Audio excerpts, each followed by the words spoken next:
கிரிக் time ஃபேன்ஸுக்கு வணக்கம். கொஞ்ச நாள் முன்னாடி IPL team probable release list எல்லாம் நம்ம படிச்சிருந்தோம்.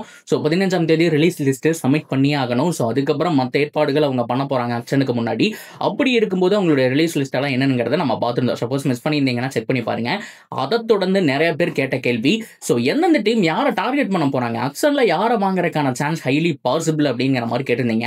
எல்லா டீமுக்கும் சேர்ந்து ஒரு வீடியோவா போடணும் அப்படின்னா ரொம்ப லென்த்தா போகும் அப்படிங்கிறதுனால ஸோ ஒரு 3 டீமோட பார்க்கலாம். அதாவது ஃபேன் பேஸ் வகையில் நம்ம பார்க்கும்போது so Chennai super Kings, Mumbai Indians and RCB, இந்த 3 டீமோட இந்த வீடியோவில் பார்ப்போம். ஸோ அதுக்கப்புறம் மற்ற டீம்ஸோடதெல்லாம் நெக்ஸ்ட் வீடியோவில் பார்ட் 2 போடுறேன். ஓகேவா? ஸோ அப்படி பார்க்கும்போது 3 டீமும் யாரை டார்கெட் பண்ண போறாங்க, எந்த மாதிரி பிளேயர்ஸ் இந்த டீம்ஸுக்கு வேணும் அப்படிங்கிறது எல்லாத்தையுமே கம்ப்ளீட் அந்த வீடியோவில் பார்ப்போமா. அதுக்கு முன்னாடி ஃபர்ஸ்ட் டைம் சேனலுக்கு வரீங்கன்னா மறக்காம சப்ஸ்கிரைப் பண்ணி சப்போர்ட் பண்ணுங்க. அப்போதான் அப்டேட் எல்லாமே எங்களை வந்து சேரும். சரி, வாங்க வீடியோக்குள்ள போகலாம். சூப்பர் ஜபால் மும்பை இந்தியன்ஸ்லேருந்து போயிடலாம். ஸோ மும்பை இந்தியன்ஸை பொறுத்த வரைக்கும் செம்ம சைடு, அதில் மாற்றம் கிடையாது. போன தடவை பெட்டர் சைடு, கண்டிப்பாக சாம்பியன் ஆயிருக்க வேண்டிய ஒரு சைடுன்னு சொல்லி ஆகணும். அவங்ககிட்டயும் ஒரு சில இன்ஜுரிகள் இருந்தது அண்ட் பிளேயர்ஸை கரெக்டாக ரொட்டேட் பண்ணாமல் இருந்தாங்க. அதாவது அவங்க சூப்பரான ஒரு டீம் தான், பட் இருந்தாலுமே ரொட்டேஷன் அப்படிங்கிறது ரொம்ப முக்கியம். தீபக் சகரை ஃபர்ஸ்ட் ஹாஃப்ல நல்லா யூஸ் பண்ண மாதிரி இருந்தது. செகண்ட் ஹாஃப்ல அவருக்கு ஓவர் மாற்றி கொடுத்து முக்கியமான நேரத்தில் சொதப்பினாங்க. எஸ்பெஷலி ஜிடி கூட ஒரு மேட்ச்னு நினைக்கிறேன். ஸோ அதில் வந்துட்டு சூப்பராக ஒரு பார்த்தோம் அப்படின்னா தீபக் சகர் கையில் கொடுப்பாங்க, அவங்க சோழியை முடிச்சு விட்டு போயிடுவாங்க. ஸோ அந்த மாதிரி க்ரூசியல் டைம்லலாம் ஒரு ஹார்திக் பாண்டியாவோ பும்ராவோ முன்னாடி வர வேண்டிய ஒரு சுச்சுவேஷனில் நிறைய மாற்றங்கள் செஞ்சு அவங்களுக்கு மேட்சஸ் அப்படிங்கிறது வீணாக போயிருக்கு. ஸோ ஆல்மோஸ்ட் இன்னும் ஒரு வெற்றி இருந்தால் அவங்க பிளே ஆஃப் அப்படிங்கிறது கம்ஃபர்டபுளாக போயிருப்பாங்க. ஆல்ரெடி பிளே ஆஃப்ல இருந்தாலுமே அவங்க வெற்றி அப்படிங்கிறது அவங்க பக்கத்தில் இருந்தது. அவங்க டீமாக வந்துட்டு ஒழுங்காக விளாண்டுருந்தா தோத்துருக்கலாம் அப்படிங்கிற மாதிரி பல டாபிக்ஸ் இருந்தது. இருந்தாலுமே ரிப்பேர் பண்ண வேண்டிய ஒரு சில விஷயங்கள் இருக்குது. அது என்ன அப்படிங்கிறத பார்ப்போம். ஃபர்ஸ்ட் ஆஃப் ஆல், அவங்களுடைய இந்தியன் கோர் நீங்கள் 2020 கடைசியாக சாம்பியன்ஷிப் அடிச்சாங்க. அதுக்கப்புறம் ஒரு 5 வருஷம் சாம்பியன்ஷிப் கிடையாது. அப்போ அவங்களுடைய இந்தியன் கோர் எப்படி இருந்தது அப்படின்னா வெறித்தனமாக இருந்தது. ஸோ அதில் மிக முக்கியமான இடத்தை பிளே பண்ணது பேக்கெட் டைனமோ என்று செல்லமாக அழைக்கக்கூடிய இசான் கிஷன் இல்லையா? அந்த இசான் கிஷனை திருப்பி எடுக்கிறதுக்கான எல்லா வேலைப்பாடுமே அவங்க பார்க்கணும் அப்படிங்கிறதான் என்னுடைய ப்ரெடிக்ஷனுமே கூட. அவங்களுடைய இந்தியன் லைனப்பை வச்சு தான் அவங்களுடைய ஃபாரின் லைனப் இருந்தது. அதாவது எஸ்பெஷலி டாப் ஆர்டர்லேருந்து உங்களோட ஃபினிஷர் ஹர்திக் பாண்டியா வரைக்கும் எல்லாருமே இந்தியன் லைனப்பாக தான் இருப்பாங்க.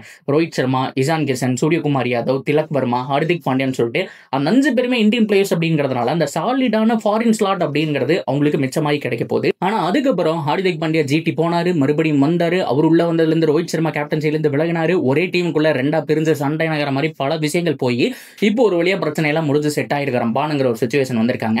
இப்போ ரியான் ரிக்கல்டன் நல்லா பண்றாரு அண்ட் ரோஹித் சர்மா டாப்னு சொல்லி ஆகணும். திலக் வர்மா நம்பர் 4 வரலாம். அண்ட் சூரியகுமார் யாதவ் அவர் வந்துட்டு ரோலுக்கு தகுந்த மாதிரி, அதாவது ஏர்லி விக்கெட் போனா ஒரு மாதிரியும் அந்த ஃபினிஷிங் ஸ்டேஜ்ல ஒரு மாதிரியும் கேமை பொறுத்து மாறலாம். இப்போ இசான் கிஷன் ஒருத்தர் இருக்கிறதுனால என்ன ஆக போகுது அப்படின்னா ஒன் டவுன்லையும் செமையா ஆடுறதுக்கான சான்ஸ் இருக்கு. இன்ஃபேக்ட் ரோஹித் சர்மா 1 or 2 இயர்ஸ்க்கு அப்புறம் ரிட்டைர்மெண்ட் ஆனாலுமே அவர் ஓப்பன் பண்ணலாம். ஸோ இசான் கிஷன் அவங்களுக்கு க்ரூஷியல் ரோல் பிளே பண்ண போறாரு. கம்பல்சரி அவர் வேணும் அப்படிங்கிறத மாற்றம் கிடையாது. அண்ட் அது போக மார்க்கெட்ல இருக்கக்கூடிய ஸ்பின்னர்ஸ் ஒரு ராகுல் திவாட்டியாவை ரிலீஸ் பண்ணாங்கன்னா இவங்க எடுத்து வச்சுக்கிறதுல ஒரு யூஸ்ஃபுல்லான ஒரு விஷயம் சொல்லலாம். அஸ்வினி குமார் அப்படிங்கிற ஒரு யங் டேலண்ட் வச்சிருக்காங்க. பட் இருந்தாலுமே ஒரு குர்னால் பாண்டியாவை எப்படி எடுத்து ஆர்சிபி யூஸ் பண்ணி செமையா யூஸ் பண்ணிட்டு இருக்காங்களோ ஸோ அந்த மாதிரி ஒரு திவாட்டியா அவங்களுக்கு வந்துட்டு ஆர்ஆர் வந்துட்டு சரியா வாய்ப்பு கொடுத்து ஓரளவுக்கு பண்ணிட்டு இருந்தாங்க. இப்போ ஜிடியில் இருக்காங்க. ஜிடி வாய்ப்பு அப்படியே மடக்கிட்டாங்கன்னு சொல்லி ஆகணும். ஓவரும் கொடுக்கறது இல்லை, பேட்டிங்கும் பார்த்தோம் அப்படின்னா நம்பர் 6 நம்பர் 7 அனுப்புறாங்க. அவங்க டீம் சரியா யூஸ் பண்ணாத ஒரு சுச்சுவேஷன். அப்படி பார்க்கும்போது திவாட்டியா கண்டிப்பா ஆக்ஷன் வந்தாரு அப்படின்னா மும்பை இந்தியன்ஸ் டார்கெட் பண்ணலாம். ஸோ டார்கெட் பண்ண வேண்டிய பிளேஸ் நிறைய இருக்காங்க. பட் இருந்தாலுமே அவங்களுடைய ரோல் இப்போதைக்கு என்னவா இருக்கு அப்படின்னா ஃபாஸ்ட் பவுலிங்ல பும்ராக் சப்போர்ட் பண்ற மாதிரி ஒருத்தர், ஒரு நல்ல ஸ்பின்னர் அண்ட் ஆல்ரவுண்டர் மாதிரியான கேட்டகரி, அது போக இசான் கிஷன் அப்படிங்கிற ஒரு சுச்சுவேஷன். ஸோ இந்த பிளேயர்ஸ் ரொம்ப முக்கியம். இருந்தாலும் இசான் கிஷன் திரும்பி அவங்க எடுத்துட்டாங்க அப்படின்னா சூப்பரான ஒரு விஷயம். ஸோ மறுபடியும் ஒரு 10 கோடி 15 கோடிக்கெல்லாம் போறக்கு வாய்ப்பே கிடையாது. அவரை பொறுத்த வரைக்கும் 5 to 6 கோடிக்குள்ளேயே வாங்கிடலாம். அதுவே எச்சு அப்படிங்கிற மாதிரி தான் சொல்லியாகணும். ஏன்னா மினி ஆக்ஷன்ல எல்லார் கையிலையும் பட்ஜெட்டும் கம்மியா இருக்கும். அட் த சேம் டைம் அவருடைய பர்ஃபார்மன்ஸும் கொஞ்சம் போரா இருக்கு. ஸோ ஓன் டீமுக்கு வந்ததுக்கப்புறம் மேபி ஃப்ரீடம் கொடுத்தா நல்லாவே ஆடுவார். ஸோ அதனால இசான் கிஷனை வாங்க வேண்டியது மும்பை இந்தியன்ஸோட கடமை. அப்படியே கட் பண்ணோம் அப்படின்னா ராயல் சேலஞ்சர்ஸ் பெங்களூர், ஆர்சிபியை பொறுத்த வரைக்கும் என்னப்பா நீடு இருக்கு அப்படின்னா சக்சஸ்ஃபுல் டீம், சூப்பராக இருக்காங்க. அடுத்த 3 வருஷத்துக்கு கோப்பை அடிக்கக்கூடிய எல்லா விதமான பிளேயர்ஸையும் வச்சிருக்காங்க. ஒரு யங் டேலண்டான ஒரு டீம் ஒரு பக்கம் இருந்தாலுமே எக்ஸ்பீரியன்ஸ் ஃபாஸ்ட் பாலர் ஒரு ஹெசலூட், அண்டர் ரேட்டட் ஹெசலூட்னு சொல்லி ஆகணும். அவரை பற்றி மேக்ஸிமம் இன்டர்நேஷனலையும் யாருமே பேசுறது கிடையாது. ஸோ அது போக வந்துட்டு எஸ்தயாலுடைய இடம் மட்டும்தான் இப்போ கேள்விக்குறி. மற்றபடி புவியன் ஹெசலூட் இருக்காங்க. சப்போர்ட் பண்ணுறதுக்கு ஒரு நல்ல ஃபாஸ்ட் பவுலர் வேணும், அவ்வளோதான். அதை நீங்கள் யார் எடுப்பீங்க? எவ்வளோ யங் டேலண்ட் இன்னும் இருக்காங்க.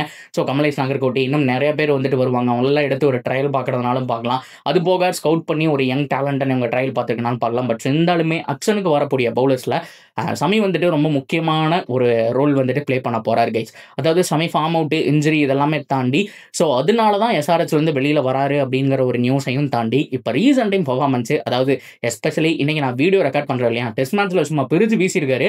ஸோ 2 கேம்ஸில் 15 விக்கெட் சம்திங் என்னமோ அந்த அளவுக்கு பார்த்தோம் அப்படின்னா வெறித்தரமாக போட்டிருக்காரு சமி. ஸோ ஒரு பேக் டு ஃபார்ம் அப்படிங்கிற சொல்லி ஆகணும். ஃபிட்னஸும் நல்லா இருக்குது, இன்ஜுரி எல்லாமே க்யூர் ஆயிடுச்சு. சான்ஸ் கிடைச்சது அப்படின்னா ஆர்சிபி மட்டும் சமியை எடுத்துட்டாங்க அப்படின்னா 5 வருஷத்துக்கு சாலிடாக இருப்பாங்க. 5 வருஷமே சாம்பியன்ஷிப் அடிக்கிறாங்களோ இல்லையோ இந்த டீம் கொஞ்சம் பவர்ஃபுல்லாக இருக்கும். ஏன்னா எஸ்தயால் இல்லாத குறை புவி, சமி, ஹெசில்வுட் யோசிச்சு பாருங்க என்ன மாதிரியான ஒரு லைனப்பாக இருக்குன்னு சொல்லிட்டு. ஸோ ஆர்சிபி டார்கெட் பண்ண வேண்டியது ஒரு பவுலருங்கிறத மாற்றம் கிடையாது. அது போக பேக்கப்புக்கு ஒரு சில பேட்ஸ்மேன்கள், அதாவது சின்ன சின்ன பட்ஜெட்டில் ஒரு 50 லேக், அது மட்டும் இல்லாமல் ஒரு 1 crore சின்ன சின்ன பட்ஜெட்டில் பேக்கப் பேட்ஸ்மேன்ஸ் எடுத்தாகணும். அண்ட் ரொம்ப முக்கியமாக மயங்க் அகர்வாலா அப்படி இல்லைன்னா தேவ்தத் படிக்கலாம், 2 பேரில் யாரோ ஒருத்தரை புக் பண்ணி உட்கார வச்சாகணுங்கிற வேண்டிய சுச்சுவேஷன். இது மட்டும் நடந்துட்டா ஆர்சிபிக்கு எல்லாமே ஓவர். ஸோ ஆர்சிபி பற்றி பெருசாக பேசணுங்கிற அவசியம் கிடையாது. டீம் இப்போவே பர்ஃபெக்ட் தான். இருந்தாலும் இவங்க வெளியில் விடக்கூடிய பிளேயர்ஸுக்கு ஒரு சின்ன நல்ல பிளேயர்ஸ் எடுத்து வச்சா நல்ல விஷயம் தான். ஸோ மயங்க் அகர்வாலா விட்டாலுமே ஒரு கருண் நாயர் செமையான பர்ஃபார்மன்ஸ் பண்ணக்கூடிய ஒரு பிளேயர், டிசி இன்கேஸ் ரிலீஸ் பண்ணால் அவரை கூட தூக்கி போடலாம். இந்த மாதிரி பல விஷயங்கள் இருக்குது. பொறுத்திருந்து பார்ப்போம் ஆர்சிபி எந்த மாதிரி மூவ் பண்ணுறாங்கன்னு சொல்லிட்டு. ஆர்சிபிக்கு பெருசாக நீட் இல்லை. நான் சொன்ன மாதிரி இந்த ஒரு பவுலிங் லைனப்பில் ரொம்ப க்ரூசியலாக ஒருத்தர் ஆட் பண்ணணுங்கிறது ரொம்ப முக்கியம். சமி மட்டும் வந்துட்டா ஆர்சிபிக்கு 100% பெட்டரான ஒரு லைனப்பாக இருக்கும் guys. So wait and see. Cut பண்ணோம் அப்படின்னா கடைசியாக நம்மளுடைய மஞ்சள் படை. ஸோ இவங்களை பொறுத்த வரைக்கும் ட்ரேட் விண்டோவில் பயங்கரமாக இன்ட்ரெஸ்ட் காமிச்சிட்டு இருக்காங்க. ஆக்சுவலாக மினி ட்ரேட் விண்டோ போன தடவை முடிச்சிட்டாங்கன்னு சொல்லி ஆகணும். ஐபிஎல் டைம்லேயே டீம் சரியாக போகாத டைம்லேயே நல்லா ஸ்கவுட் பண்ணி ஒரு ஆயுஷ் மாத்ரே எடுத்து உள்ள போட்டதாகட்டும், அது மட்டும் இல்லாமல் உருவில் பட்டேல் எடுத்து போட்டதாகட்டும், டெவால் பிரேவிஸ் ஆகட்டும், எல்லாமே பர்ஃபெக்ட். நச்சுன்னு ஒரு 3 ட்ரேடை போட்டு பக்காவாக வச்சிருக்காங்க. அவங்களாம் வந்ததுக்கப்புறம் டீமும் பார்த்தோம் அப்படின்னா வேற லெவல் யங் டீம். இதைத்தான் உங்ககிட்ட 3 வருஷமாக எதிர்பார்த்துட்டு இருக்கோம். நீங்கள் பழைய டீமே வச்சு ஓட்டிக்கிட்டு இருக்கீங்கிற மாதிரி கேட்க தோணுது. இப்போவும் என்ன அப்படின்னா வாஷிங்டன் சுந்தருக்கு ஒரு கொக்கி போட்டிருக்காங்க. நல்ல ஒரு விஷயம் தான். 3 கோடிக்குள்ள வாங்குறது நல்ல ஒரு விஷயம் தான். ஸோ அஸ்வினுக்கு பதிலாக ரிப்ளேஸ்மெண்ட் அண்ட் டீசன்ட் பேட்டிங் இதெல்லாமே ஓகே தான். பட் இருந்தாலுமே மிச்சல் வோன், கேமரூன் கிரீன் மாதிரியான ஃபாஸ்ட் பவுலிங் ஆல்ரவுண்டர்ஸ் வேணும். சிஎஸ்கேல இது வரைக்கும் ஹிஸ்ட்ரி எடுத்து பாருங்க. ஒரு ஆல்பி மார்கல் மாதிரியான ஒரு ஆள் வந்துட்டு ஃபாஸ்ட் பவுலிங் ஆல்ரவுண்டர் வின் பண்ணி தந்திருக்கிறார் மேட்சை. அதுக்கப்புறம் டுவைன் பிராவோ, நான் சொல்லி தான் தெரியும்னு அவசியம் கிடையாது, எக்கச்சக்க மேட்ச் வந்துட்டு வின் பண்ணி தந்திருக்காரு. பேட்டிங், பவுலிங், ஃபீல்டிங்னு சொல்லிட்டு இந்த மாதிரி 3 டைமென்ஷன் பிளேயர்ஸ் கண்டிப்பாக சிஎஸ்கே ரொம்ப விரும்புவாங்க. நச்சுன்னு ஃபேஸ் போடக்கூடிய ஒரு பவுலர், அது மட்டும் இல்லாமல் டீசெண்டாக பேட்டிங் ஆடக்கூடிய ஒரு பேட்ஸ்மேனாகவும் ஒரு விரும்புவாங்க அப்படிங்கிறது மாற்றம் கிடையாது. Batting allrounder, either bowling allrounder, எப்படி எடுத்தாலும் ஓகே. அவங்களுக்கு ஒரு 3D ஃபார்மட் பிளேயர் வேணும். நச்சுனோ ஃபீல்டிங் பண்ணணும். அதை தான் எதிர்பார்த்தாங்க. ஓவர்டன் எடுத்தாங்க. பட் இருந்தாலுமே அந்த ஓவர்டன் கிட்ட கன்சிஸ்டன்சி மிஸ் ஆகுது. பவுலிங்கில் பயங்கரமாக அடி வாங்குறாரு. எஸ், சாம் கரன் இருக்காரு. சாம் கரன் பவுலிங்கில் போச்சு. பட் இருந்தாலுமே பேட்டிங்கில் ஓரளவு கான்ட்ரிபியூட் பண்ணிட்டு இருக்காரு. இருந்தாலும் இவங்களை எல்லாரையுமே துரத்தி விட்டுட்டு ஒரு நல்ல டீமை ஃபார்ம் பண்ணணும் அப்படின்னா இப்போ இருக்கக்கூடிய அந்த மெய்சல் வோன், அது மட்டும் இல்லாமல் ரொம்ப முக்கியமாக கேமரூன் கிரீன் தான் அதிக வேல்யூ இருக்கக்கூடிய பிளேயர் அவர் தான்.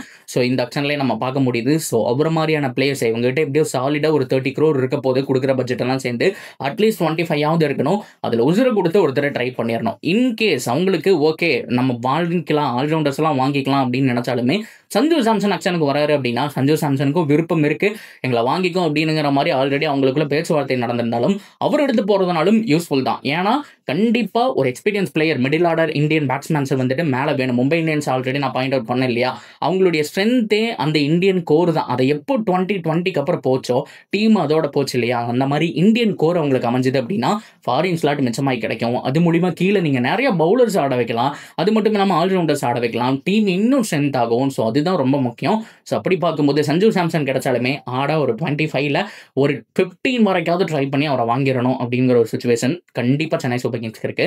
So let's wait and watch என்ன நடக்க போகுதுன்னு சொல்லிட்டு. இதுதான் இந்த 3 டீம் வந்துட்டு டார்கெட் பண்ண போகிற பிளேயர்ஸ். சோசியல் மீடியாவிலையும் இதை பற்றி தான் பேசிகிட்டு இருக்காங்க. இது போக கிளின் பிலிப்ஸ், அது மட்டும் இல்லாமல் பிரேசூல், இந்த மாதிரி நிறைய பேர் இருந்தாலுமே இவங்கெல்லாம் செகண்டரி, அந்த மிச்சமான பட்ஜெட் வச்சு கொஞ்சம் கொஞ்சமாக வாங்குறது. பட் ஹார்டாக போகிறது இவங்க மட்டும்தான். ஸோ இவங்க எல்லாமே இந்த டீமுக்கு செட் ஆகிட்டாங்கன்னா இந்த 3 டீமே பவர்ஃபுல்லாக இருக்குது அப்படிங்கிறத நம்மளால் பார்க்க முடியுது. ஸோ நீங்கள் அஸ் அ ஃபேனாக என்ன நினைக்கிறீங்க அப்படிங்கிறத சொல்லுங்கள். சென்னை உங்களுடைய டீமா, இல்லை மும்பை டீமா, இல்லை ஆர்சிபி டீமா? உங்கள் டீமுக்கு ஒரு பிளேயர் எடுத்து போடணும்னா எந்த பட்ஜெட்டில் யார் எடுத்து போடுவீங்க அப்படிங்கிறதையும் கமெண்ட்டில் சொல்லுங்கள். இந்த மாதிரி பார்ட் 2 வந்து உங்களை மீட் பண்ணுறேன். See you soon guys.